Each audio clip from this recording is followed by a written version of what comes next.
it's ready. It's all a bit strange, love. But let's have a look at it. China has succeeded in literally changing the weather, a new study claims.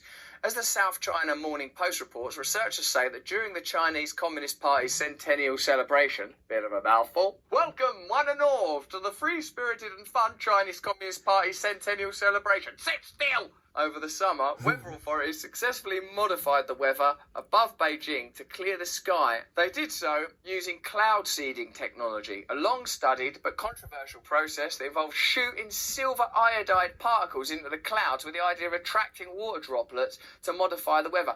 I don't like the idea of shooting silver iodide particles into the clouds to modify the weather, because it feels like don't we sort of deep down know that we've been taking a piss a bit with nature? Don't we deep down sort of know that we're meant to live in harmony with it? Like, you know, for example, emerging science, let's call it, that suggests that if you eat food that grows near where you are at the time of the year that it naturally grows, it's good for you. And other research that suggests that if you eat modified food, or if you meddle with nature, or if you taint or pollute it, there are consequences.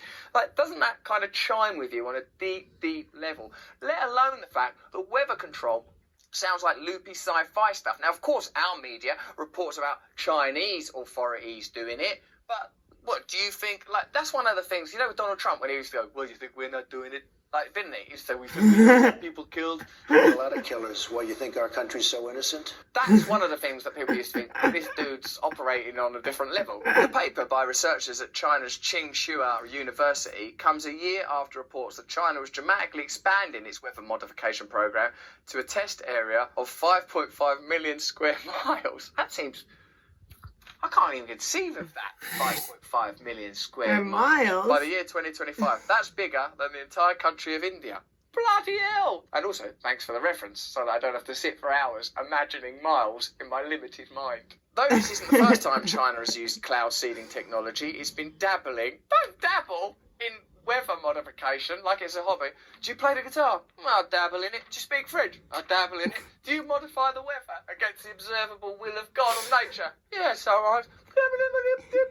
I've been doing it since leading up to the Olympics. And the gold medal for manipulating the environment goes to China. This appears to be one of the most successful and also largest scale tests conducted not just by the CCP but in the world. So there's an acknowledgement that we're doing it everywhere. Tell you something, like the other day, I live near the River Thames. I swim in it sometimes. The other day, someone just casually told me they dump sewage in there.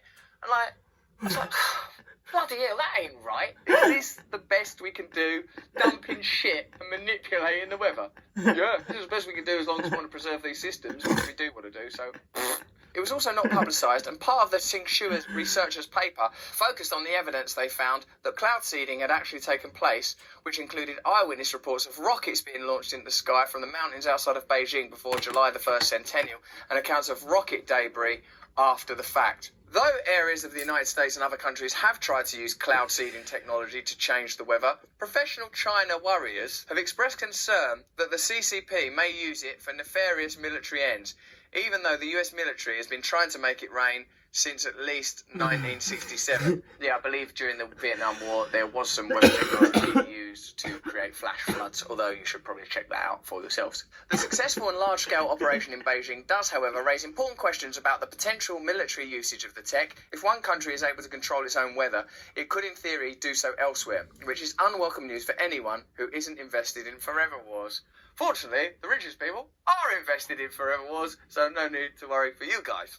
Moreover, while cloud seeding is often touted as a potential solution for the mega droughts of the not-so-distant future, the technology hasn't been successful for long enough to measure how it affects natural weather patterns. I'll just bring this to your attention. With something as apparently innocuous as the assassination of JFK, by innocuous I mean so much time has passed since then, it's been punted another half century into the future, presumably because the information in that report would unsettle us.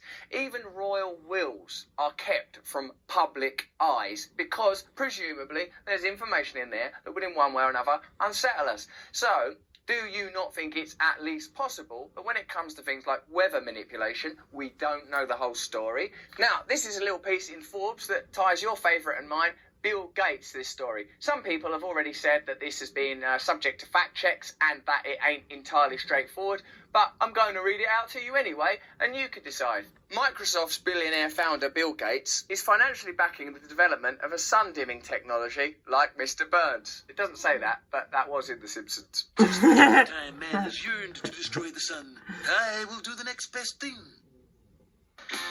Order up, dig in, and dine It's so frustrating that Block it out. That would potentially reflect sunlight out of the Earth's atmosphere, triggering a global cooling effect. The stratospheric controlled perturbation experiment, launched by Harvard University scientists, aims to examine this solution by spraying non-toxic calcium carbonate dust into the atmosphere, a sun-reflecting aerosol that may offset the effects of global warming. Now, you fact-check this for yourself. As far as we know, Forbes reported this, okay?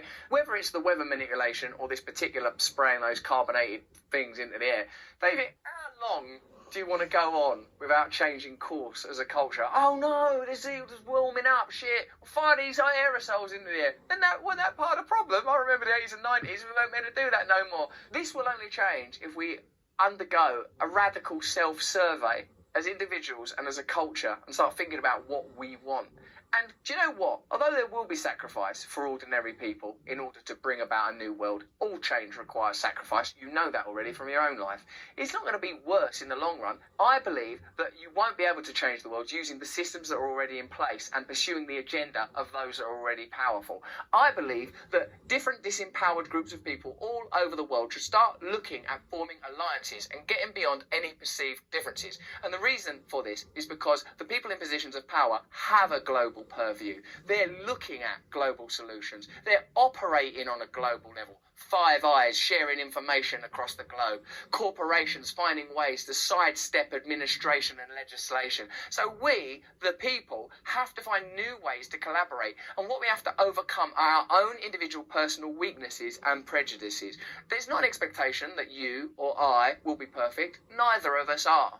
But if we aren't willing to do things differently, how are we gonna get any change? Whether this is true or